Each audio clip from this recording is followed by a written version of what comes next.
Hello friends, आप सभी का अपने एच डी एस ट्यूटोरियल पर स्वागत है।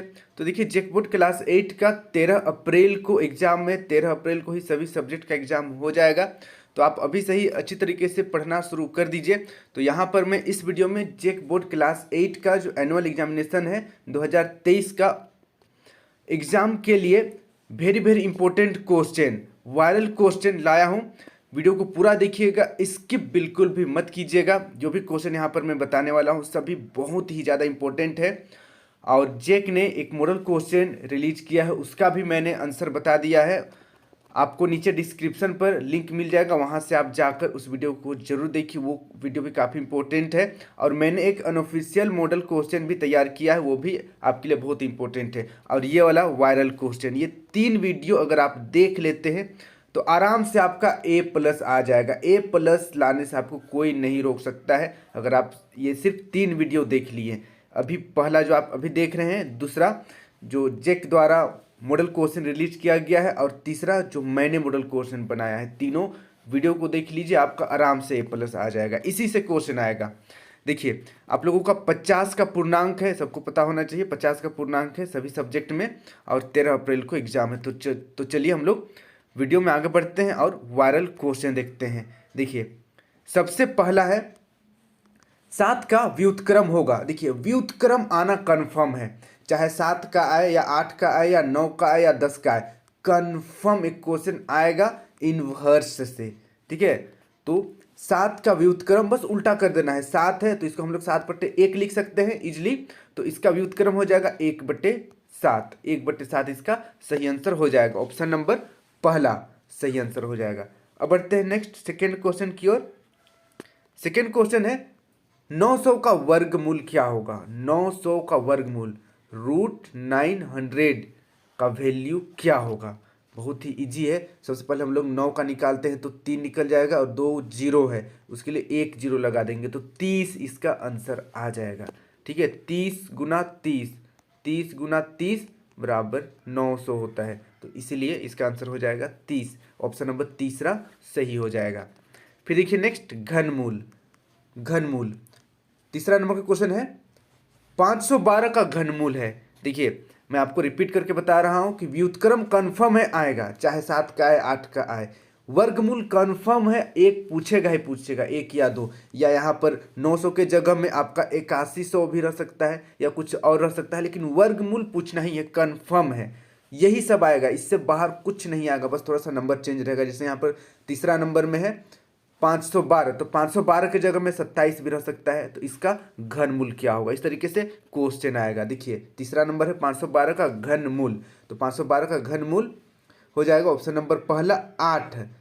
घनमूल कैसे निकालते हैं, देखिए, इसको हम लोग अभाज्य गुणनखंड करेंगे तो 512 का अभाज्य गुणनखंड 8 गुना 8 गुना 8 हो जाएगा। ठीक है, तो इस तरीके से घनमूल होता है, तो इसका घनमूल आपका 8 आ जाएगा। ठीक है, अब बढ़ते हैं नेक्स्ट 4 नंबर की ओर। 4 नंबर का क्वेश्चन है, a बराबर 1 और b बराबर 2, तो a का पावर b जोड़ b का पावर a का मान क्या होगा। इस तरीके से भी एक क्वेश्चन आएगा, आप लोगों का वैल्यू पुट करना है। तो a के स्थान पर हम लोग 1 रख देंगे, तो 1 का घात b है, b का वैल्यू 2 हो जाएगा, जोड़ b का वैल्यू 2 है, और b का घात a है, a का वैल्यू 1 है, इसको जोड़ देंगे तो हमारे पास 3 हो जाएगा। ठीक है, तो ऑप्शन नंबर दूसरा सही हो जाएगा, 3। फिर देखिए नेक्स्ट 5 नंबर, 10 गुना 0 जोड़ 0 का सामान्य रूप क्या होगा। इसका सामान्य रूप, किसी को भी हम लोग 0 से गुना करते हैं तो 0 हो जाता है। 10 को 0 से गुना करेंगे तो 0 होगा, 0 में फिर से 0 जोड़ देंगे तो 0 हो जाएगा। ऑप्शन नंबर चौथा सही हो जाएगा। फिर देखिए नेक्स्ट छठा नंबर, 15m-5m² एवं 6m² - 13m का योगफल होगा। इसको हम लोगों को जोड़ देना है। तो देखिए, 15m - 5m², इसमें हम लोगों को जोड़ना है 6m², तो यहाँ पर लिखेंगे 6m², उसके बाद -13m, बस आगे पीछे कर दिए हैं, वही चीज़ है। अब यहाँ पर देखिए जोड़ेंगे तो यहाँ पर आ जाएगा, जोड़ना है लेकिन यहाँ पर माइनस है, इसलिए माइनस करेंगे तो 2m आ जाएगा। फिर यहाँ पर एक में माइनस है, यहाँ पर तो माइनस ही करेंगे हम लोग, तो यहाँ पर बस m² बचेगा, तो m², तो 2m प्लस एम स्क्वायर, इसका सही आंसर हो जाएगा। तो इसका सही आंसर हो जाएगा ऑप्शन नंबर पहला, बस आगे पीछे है बट सेम चीज़ है। अब बढ़ते हैं नेक्स्ट अगला क्वेश्चन की ओर। 7 number, 3p² Q plus 2pq² में से 2p² क्यू प्लस 2pq² घटाने पर प्राप्त होगा। इसको घटाएंगे हम लोग तो क्या प्राप्त होगा? तो इसका सही आंसर हो जाएगा ऑप्शन नंबर तीसरा, p² क्यू प्राप्त होगा इसको घटाने से। यहाँ पर बस माइनस लगा देना है, इसको ब्रैकेट में कर देना है, फिर ब्रैकेट खोलिएगा तो जो भी माइनस है प्लस हो जाएगा, प्लस माइनस हो जाएगा, उसके बाद सोल्व करने से p² क्यू आ जाएगा। फिर देखिए next 8 number, a² plus 2ab plus b² का गुणनखंड क्या होगा? तो इसका वैल्यू क्या होता है? a प्लस b का होल स्क्वायर, यही होता है वैल्यू। तो स्क्वायर है मतलब a प्लस b को 2 बार लिखना है इंटू के साथ, a प्लस b। तो इसका वैल्यू हो जाएगा a plus b into a plus b. Option देखते हैं, ऑप्शन पहला इसका सही आंसर हो जाएगा, a plus b into a plus b. फिर देखिए next 9 number, 91y³ divided by 13y। तो यहाँ पर 91y³ डिवाइडेड बाय 13y। तो यहाँ पर देखिए 13 एका 13, 13 सत्ते 91, फिर यहाँ पर y और ये वाला y³ है तो एक y कटेगा तो यहाँ पर स्क्वायर आ जाएगा, तो y का स्क्वायर हो जाएगा 7y², 7y²। ऑप्शन नंबर दूसरा सही हो जाएगा। फिर देखिए next 10 number, 2y plus 3 is equal to 9 में y का मान क्या होगा? y का मान क्या होगा? 2y प्लस 3 इजिक्वल टू 9, तो 2y इजिक्वल टू 9 माइनस 3 हो जाएगा, 2y बराबर, यहाँ पर माइनस करेंगे तो 6 हो जाएगा। फिर 2 से काट देते हैं, 2 एका 2, 2 तिया 6, तो y बराबर 3 आ चुका है, ये वाला 3 आ चुका है, तो 3 इसका सही आंसर होगा ऑप्शन नंबर तीसरा। इसी प्रकार से क्वेश्चन आएगा, एक वैल्यू भी कंफर्म पूछेगा आपको, या x का पूछे या y का पूछे, यहाँ पर समीकरण आगे पीछे हो सकता है बट मान यानी कि वैल्यू पूछेगा ही, कंफर्म पूछेगा। तो चलिए अब लोग बढ़ते हैं नेक्स्ट 11 नंबर की ओर। 11 नंबर का क्वेश्चन है, आरोही की वर्तमान उम्र x वर्ष है, 10 वर्ष बाद उसकी उम्र 15 वर्ष हो जाएगी, इसका समीकरण होगा। तो मान लेते हैं उसका x है अभी, 10 साल बाद 15 हो जाएगा, x में 10 जोड़ देते हैं तो कितना साल हो जाएगा? 15, यही तो इसका समीकरण हो गया। तो ऑप्शन नंबर दूसरा, ऑप्शन नंबर दूसरा इसका सही आंसर हो जाएगा। फिर देखिए नेक्स्ट 12 नंबर, एक फ्रॉक का मूल्य 440 रुपया है, सेल में 20% बटे की घोषणा की जाती है, यानी कि 20% छूट दिया जा रहा है। इस फ्रॉक का बटे की राशि क्या है, यानी कि कितना रुपया छूट दिया जा रहा है, निकालना है। तो 440 का 20%, अब यहाँ पर 1 0 1 0 कट गया, 1 0 1 0 कट गया, हमारे पास बचा 44 गुना 2, 44 गुना 2 88, तो इसका सही आंसर हो जाएगा 88, ऑप्शन नंबर तीसरा।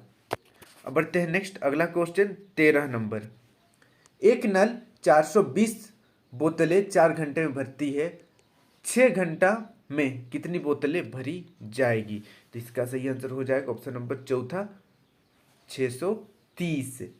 फिर देखिए नेक्स्ट 14 नंबर, आयत के सभी अंतः कोणों का योग होता है, आयत के सभी अंतः कोण, इस तरीके से आयत रहता है, यहाँ पर 90, यहाँ पर 90, यहाँ पर 90, यहाँ पर 90, 4 गुना 90 यानी कि 360, ऑप्शन नंबर पहला सही हो जाएगा। फिर देखिए नेक्स्ट 15 नंबर, इनमें से कौन एक द्विविमीय यानी कि 2D नहीं है, 2D नहीं है बताना है। पहला ऑप्शन है त्रिभुज, ये तो 2D है, दूसरा वर्ग, वर्ग भी 2D है, आयत, आयत भी 2D है, शंकु 3D है, तो यहाँ पर ऑप्शन नंबर चौथा सही हो जाएगा, शंकु, शंकु 2D नहीं है। फिर देखिए नेक्स्ट 16 नंबर, एक आयत की लंबाई 8 सेंटीमीटर है और इसके प्रत्येक विकर्ण की माप 10 सेंटीमीटर है, तो आयत की चौड़ाई क्या होगी? पहला ऑप्शन है 5, दूसरा 6, तीसरा 7, चौथा 9, तो इसका सही आंसर हो जाएगा ऑप्शन नंबर दूसरा 6 सेंटीमीटर होगा। अब बढ़ते हैं नेक्स्ट 17 नंबर की ओर, एक समचतुर्भुज का क्षेत्रफल 88 सेंटीमीटर स्क्वायर और विकर्ण 11 सेंटीमीटर है, तो दूसरा विकर्ण क्या होगा? एक समचतुर्भुज है, उसका पहला विकर्ण 11 है, दूसरा विकर्ण पता करना है और क्षेत्रफल भी दिया गया है, तो दूसरा विकर्ण का वैल्यू क्या होगा? 8 सेंटीमीटर होगा, 16 सेंटीमीटर होगा, 24 सेंटीमीटर होगा या 32 सेंटीमीटर होगा। तो इसका सही आंसर हो जाएगा ऑप्शन नंबर दूसरा, 16 सेंटीमीटर होगा दूसरा विकर्ण। अब बढ़ते हैं नेक्स्ट 18 नंबर की ओर। एक बेलन जिसकी त्रिज्या बराबर आर और ऊंचाई बराबर एच है का वक्र पृष्ठीय क्षेत्रफल। तो सिंपल सी बात है, बेलन का वक्र पृष्ठीय क्षेत्रफल बताना है। तो इसका सही आंसर हो जाएगा 2πRh, 2πRh इसका सही आंसर हो जाएगा ऑप्शन नंबर पहला। फिर देखिए नेक्स्ट 19 नंबर, वर्ग अंतराल 20-40 की ऊपरी सीमा क्या है? 20-40 की ऊपरी सीमा क्या है? दोनों में देखना है बड़ा कौन है, सिंपल सी बात है 40, तो 40 इसका आंसर हो जाएगा। ये भी पूछेगा, कन्फर्म मैं आपको लिख कर दे रहा हूँ, बार बार बोल रहा हूँ, ऊपरी वर्ग सीमा पूछेगा ही पूछेगा, ठीक है। और यहाँ पर देखिए बिंदु कहाँ स्थित है, ऐसा क्वेश्चन भी आएगा ही आएगा आप लोगों का।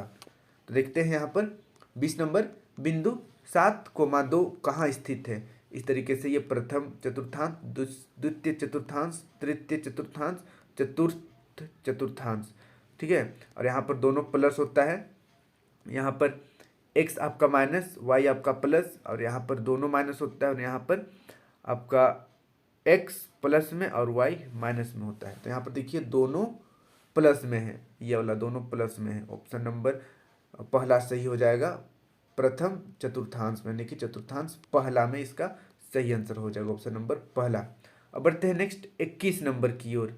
21 नंबर का क्वेश्चन देखिए, 4/8 का गुणात्मक प्रतिलोम क्या होगा?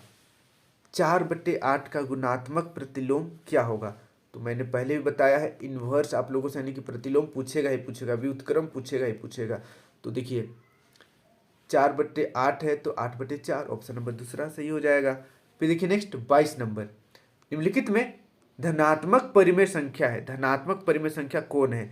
पहला ऑप्शन देखिए -5, यहाँ पर माइनस है तो धनात्मक नहीं है, यहाँ पर भी माइनस है तो धनात्मक नहीं है, यहाँ पर भी माइनस है तो धनात्मक नहीं है, यहाँ पर देखिए पूरा का पूरा प्लस में है, तो ये वाला धनात्मक परिमेय संख्या है ऑप्शन नंबर चौथा। फिर देखिए 23 नंबर, 40 का वर्ग क्या होगा? 40 का वर्ग क्या होगा? 40 गुना 40 क्या होगा? 4 चौके 16 और 2 0 यानी कि 1600। तो इसका सही आंसर हो जाएगा ऑप्शन नंबर तीसरा। फिर देखिए नेक्स्ट 24 नंबर, √-196 से इसमें से किसके बराबर नहीं है? किसके बराबर नहीं है बताना है।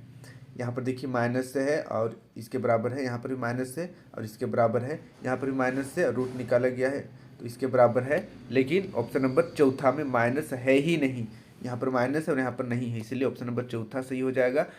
1 गुना 14 √-196 के बराबर नहीं है।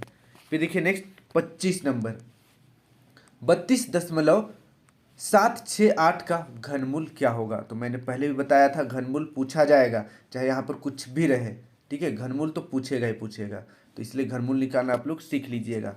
पहला ऑप्शन यहाँ पर सही हो जाएगा 3.2, इसका सही आंसर हो जाएगा घनमूल। फिर देखिए नेक्स्ट 26 नंबर, निम्नलिखित में से कौन सा घन विषम होगा? कौन सा घन विषम होगा? किसका घन विषम होगा? जो विषम संख्या है उसी का घन विषम होगा। ये तो सम है विषम है, तो ऑप्शन नंबर तीसरा सही हो जाएगा, विषम होगा इसका घन।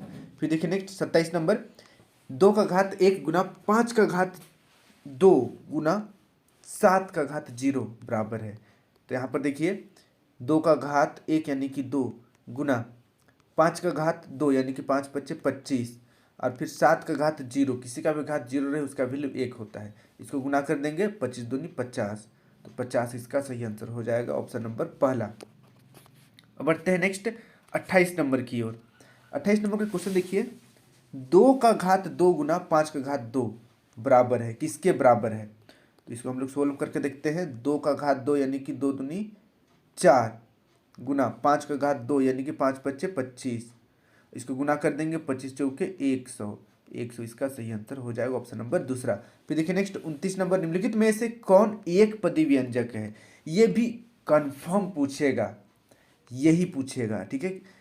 देखिए मेरे कहने का मतलब एक पदी पूछ सकता है या द्विपदी पूछ सकता है या त्रिपदी, लेकिन ये जो क्वेश्चन है एक पदी द्विपदी त्रिपदी, इससे क्वेश्चन कंफर्म आएगा। तो इसका यहाँ पर पूछा है एक पदी, तो ऑप्शन नंबर दूसरा सही हो जाएगा। 2x² एक पदी है। अगर द्विपदी पूछता तो यहाँ पर देखिए ये वाला द्विपदी है, ठीक है। और त्रिपदी पूछता तो ये दोनों ही त्रिपदी है। तो इसको भी समझना है, एक पदी, द्विपदी और त्रिपदी। क्वेश्चन कन्फर्म आएगा इससे। फिर देखिए गुणांक वाला भी क्वेश्चन आएगा ही आएगा। 30 नंबर देखिए, 5xy में y का गुणांक। यहाँ पर देखिए दो तरीके से क्वेश्चन पूछा जाता है। कभी कभी एक बार संख्यात्मक गुणांक पूछा जाता है और कहीं कहीं बस गुणांक पूछा जाता है। अगर संख्यात्मक गुणांक यहाँ पर लिखा हुआ रहता तो 5 इसका आंसर होता, लेकिन यहाँ पर सिर्फ गुणांक लिखा हुआ है, इसीलिए y को छोड़कर जो कुछ भी बच रहा है सब का सब इसका गुणांक है। 5x इसका गुणांक है। ऑप्शन नंबर पहला सही हो जाएगा।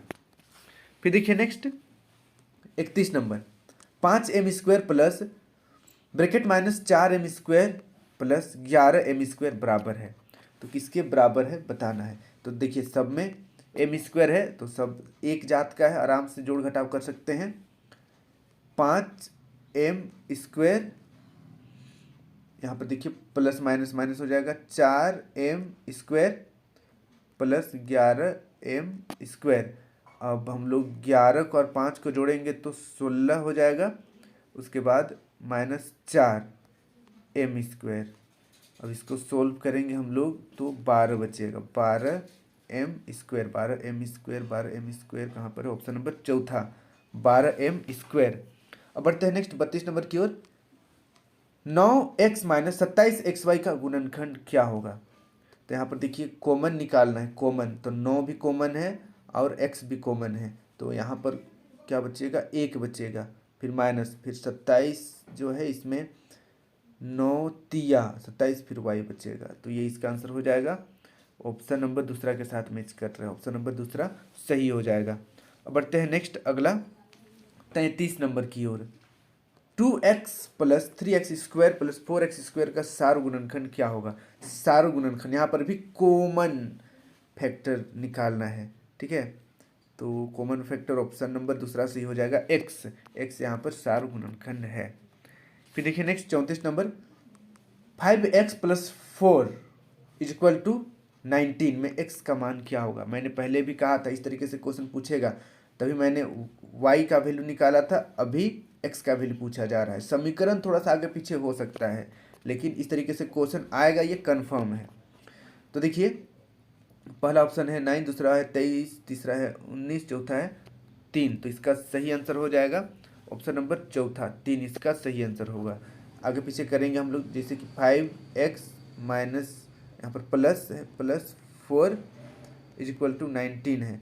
तो 5x = 19 - 4 हो जाएगा। तो 5x = घटाएंगे तो 15 आएगा। तो 5 तिया 15, तो x बराबर 3। फिर देखिए नेक्स्ट 35 नंबर, 8 = q + 3 का हल होगा। तो यहाँ पर भी इनडायरेक्टली आपको 34 नंबर के जैसे ही पूछा है q का वैल्यू, तो q का वैल्यू क्या होगा? 8 = q + 3। तो q को q के साइड रहने देते हैं, 8 इधर है और -3 हो जाएगा, ठीक है। ये वाला जो +3 है बराबर का इधर आकर -3 हो जाएगा। तो 5 बराबर q, तो q का मान 5 हो जाएगा। 5 कहाँ पर है? ऑप्शन नंबर पहला। फिर देखिए नेक्स्ट 36 नंबर, एक कुर्सी का अंकित मूल्य 700 रुपया है, 10% बटा देकर इसे बेचा गया तो कुर्सी का विक्रय मूल्य क्या होगा? तो 10% क्या होगा उसको निकाल लेंगे, फिर 700 से घटा देंगे। तो 700 का 10% कट जाएगा, तो यहाँ पर 7 बचेगा। 7 को हम लोग 10 से गुना करेंगे तो 70 हो जाएगा। 70 रुपया छूट मिल रहा है। तो 700 में हम लोग 70 घटा देंगे तो 300, एक मिनट, 700 में हम लोग 70 घटा देंगे तो 630 बचेगा। 630 इसका सही आंसर हो जाएगा। 630 ऑप्शन नंबर तीसरा सही हो जाएगा। अब बढ़ते हैं नेक्स्ट अगला 37 नंबर की ओर। 80 रुपये पर लीटर मिलने वाले पेट्रोल में 5% की वृद्धि हुई, नया मूल्य क्या होगा? तो 80 का 5% निकाल लेना है। अब यहाँ पर 8 और 5 है, तो 5 का 5 दूनी 10, फिर 2 1 2, 2 चौके 8, 4 रुपया बढ़ा है। 4 रुपया बढ़ा है, 5% वृद्धि यानी कि 4 रुपया बढ़ा है, तो 80 में हम लोग 4 जोड़ देंगे तो 84 हो जाएगा। 84 इसका सही आंसर हो जाएगा। फिर देखिए नेक्स्ट 38 नंबर, दिए गए समानांतर चतुर्भुज में x का मान क्या होगा। तो यहाँ पर x का मान क्या होगा, तो इसको थोड़ा जूम करके देखिए। यहाँ पर जो चतुर्भुज है, ये वाला कोण, दोनों कोण को जोड़ने से 180 होना चाहिए। तो यहाँ पर 75 है, तो 180 में हम लोग 75 माइनस कर देंगे, तो यहाँ पर 5 बचेगा और यहाँ पर बचेगा 10 यानी कि 105। ऑप्शन नंबर चौथा सही हो जाएगा। 105 डिग्री होगा एक्स का वैल्यू। अब बढ़ते हैं नेक्स्ट 39 नंबर की ओर। एक बॉक्स की लंबाई 10 सेंटीमीटर, 5 सेंटीमीटर और अच्छा क्वेश्चन फिर से पढ़ा जाए। एक बॉक्स की लंबाई 10 सेंटीमीटर, चौड़ाई 5 सेंटीमीटर, ऊंचाई 3 सेंटीमीटर है। बॉक्स का संपूर्ण पृष्ठीय क्षेत्रफल क्या होगा। तो LBH कर देंगे, सबको गुना कर देंगे। 10 गुना 5 गुना 3, 10 बच्चे 50, 50 दिया 150। ऑप्शन नंबर पहला सही हो जाएगा। यहाँ पर देखिए क्षेत्रफल निकालना है, तो यहाँ पर 150 है लेकिन सेंटीमीटर है, स्क्वायर नहीं है, और ऑप्शन नंबर पहला में स्क्वायर भी है, तो इसको भी आपको अच्छी तरीके से देखना है। क्षेत्रफल कभी भी निकालिएगा तो स्क्वायर रहता है। ऑप्शन नंबर पहला सही हो जाएगा। अब देखिए नेक्स्ट 40 नंबर, चक्रवृद्धि ब्याज में मिश्र धन का सूत्र क्या है। तो आपको याद करना पड़ेगा, कोई ऑप्शन ही नहीं है। ऑप्शन नंबर पहला इसका सही आंसर हो जाएगा। A = P × 1 + R/100⁴ इसका सही आंसर है। इसको आपको याद करना पड़ेगा, ठीक है। कुछ फॉर्मूला भी आपको याद कर लेना चाहिए, फॉर्मूला भी पूछा जाता है। अब बढ़ते हैं नेक्स्ट 41 नंबर की ओर। 41 नंबर का क्वेश्चन देखिए, 1/2 का समतुल्य परिमेय संख्या है। समतुल्य, ये भी क्वेश्चन बहुत ही फेमस क्वेश्चन, समतुल्य। तो सबको काटेंगे हम लोग, 1/2 किस में आएगा। तो ऑप्शन नंबर दूसरा को देखिए, काट देते हैं 2/4 को, 2 से 2 × 2, 2 दूनी 4। देखिए 1/2 आ गया है, तो ऑप्शन नंबर दूसरा सही हो जाएगा। अब बढ़ते हैं नेक्स्ट 42 नंबर की ओर। फिर से देखिए इन्वर्स आया है, प्रतिलोम आया है। मैं बार बार रिपीट कर रहा हूँ, प्रतिलोम क्वेश्चन पूछेगा ही पूछेगा। 42 नंबर देखिए, -9 का योज्य प्रतिलोम क्या है। तो योज्य प्रतिलोम यहाँ पर पूछा गया है, तो ऑप्शन नंबर तीसरा सही हो जाएगा। देखिए योज्य प्रतिलोम क्या होता है, -2 है तो इसका योज्य प्रतिलोम 2 हो जाएगा, और अगर 2 है तो इसका योज्य प्रतिलोम -2 हो जाएगा, ठीक है। बस माइनस प्लस में चेंज करना रहता है योज्य प्रतिलोम में। फिर देखिए नेक्स्ट 43 नंबर, 4.5 का वर्ग होगा। देखिए फिर से वर्ग पूछा गया, तो यहाँ पर 4.5 गुना 4.5 इसका वर्ग, यानी कि इसको गुना करने से क्या होगा। ऑप्शन नंबर दूसरा सही हो जाएगा, 20.25। अब बढ़ते हैं नेक्स्ट 44 नंबर की ओर। यहाँ पर फिर से देखिए रूट पूछा गया है। रूट 8100 का मान क्या होगा। मैंने देखिए आप लोगों को पहले भी बताया था, रूट पूछेगा ही पूछेगा। तो पहला ऑप्शन है यहाँ पर 90, और इसका 90 ही सही आंसर हो जाएगा। ऑप्शन नंबर पहला ही सही हो जाएगा। यहाँ पर 81 के लिए 9 आ गया और 2 जीरो के लिए 1 जीरो, 90 इसका सही आंसर होगा। फिर देखिए नेक्स्ट 45 नंबर, इनमें से कौन सी पूर्ण घन है। इसमें से कौन सी पूर्ण घन है। तो घन यानी कि पावर 3 होता है, तो ऑप्शन नंबर दूसरा सही हो जाएगा। यहाँ पर 1000, 10 का घन 1000 है। अब बढ़ते हैं नेक्स्ट 46 नंबर की ओर। 27,000 का घन मूल क्या होगा। घन मूल देखिए 27 का सबसे पहले निकालते हैं, 27 का 3 निकल जाएगा, और यहाँ पर देखिए 3 बार 0 है, उसके लिए 1 जीरो यानी कि 30 इसका सही आंसर हो जाएगा। ऑप्शन नंबर तीसरा। अब बढ़ते हैं नेक्स्ट 47 नंबर की ओर। 1024 इनमें से किसके बराबर है। 1024 इनमें से किसके बराबर है। तो इसका हम लोग अगर अभाज्य गुणनखंड करेंगे, फिर देखेंगे कि 2 कितना बार रिपीट हुआ है।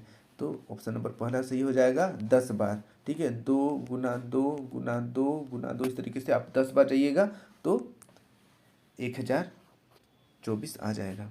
फिर देखिए नेक्स्ट 48 नंबर, 7 का पावर 5 भागा 7 का पावर 2 बराबर है।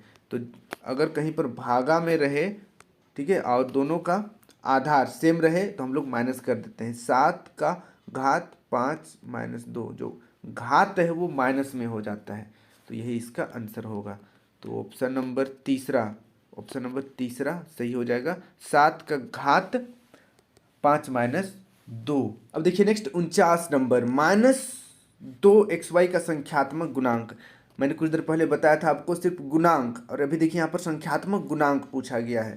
तो संख्यात्मक गुणांक में संख्या को लिखना है, तो यहाँ पर इसका संख्यात्मक गुणांक क्या है, -2। माइनस को भी साथ में लेना है, माइनस छोड़ दीजिएगा तो गलत हो जाएगा। ऑप्शन नंबर दूसरा सही हो जाएगा, -2 इसका संख्यात्मक गुणांक है। फिर देखिए नेक्स्ट 50 नंबर हमारा लास्ट क्वेश्चन, निम्नलिखित में से कौन द्विपदी व्यंजक है। देखिए आ गया क्वेश्चन, मैंने कहा था कहीं कहीं आपको एक पदी पूछा जाएगा, कहीं कहीं द्विपदी, कभी कभी त्रिपदी। तो एक पदी पहले पूछा, अभी पूछ रहा है द्विपदी, तो यहाँ पर द्विपदी ऑप्शन नंबर पहला सही हो जाएगा। द्विपदी, ये एक पदी है, ये भी एक पदी है, ये भी एक पदी है। जहाँ माइनस प्लस रहेगा वहाँ से पद अलग अलग हो जाता है। यहाँ पर देखिए माइनस प्लस यहाँ पर है माइनस, तो ये बाउंड्री हो जाएगा, देखिए दो भाग में बट गया, तो ये द्विपदी है। ठीक है, तो इस तरीके से ऑप्शन नंबर पहला सही हो जाएगा। तो आज हम लोग चेकबोर्ड क्लास 8 का जो 13 अप्रैल को एग्जाम होने वाला है उसका वायरल क्वेश्चन देखिए, यही आएगा, इससे बाहर का कुछ नहीं आएगा। आप लोग अच्छी तरीके से तैयारी कर लीजिए। मैंने फिर से रिपीट कर दे रहा हूँ, जो जेक द्वारा मॉडल क्वेश्चन आया है और जो मैंने मॉडल क्वेश्चन बनाया है और ये वाला वायरल क्वेश्चन, आप तीनों वीडियो को देख लीजिए, तीनों वीडियो का क्वेश्चन अच्छी तरीके से याद कर लीजिए, तो आराम से आपका A+ मार्क्स आ जाएगा। तो इसलिए तीनों वीडियो को इग्नोर मत कीजिएगा, अच्छी तरीके से आप पढ़ लीजिएगा, याद कर लीजिएगा। और बाकी सब्जेक्ट का भी मैं बहुत ही जल्द वायरल क्वेश्चन लाने वाला हूँ, इसलिए चैनल को सब्सक्राइब कर लीजिएगा और बेल आइकन ऑल पर क्लिक कीजिएगा, ताकि इस तरीके का वीडियो मैं जब भी अपलोड करूँ आप तक नोटिफिकेशन पहुँच जाए। और बाकी सब्जेक्ट का अगर आपको मॉडल क्वेश्चन चाहिए तो नीचे डिस्क्रिप्शन पर जरूर चेक कीजिएगा, वहाँ पर आपको मिल जाएगा। वीडियो को अपने सभी दोस्तों के साथ, क्लासमेट के साथ शेयर कर दीजिएगा, ताकि उनको भी इस वीडियो का लाभ हो सकेगा। Thank you for watching my video, have a good day.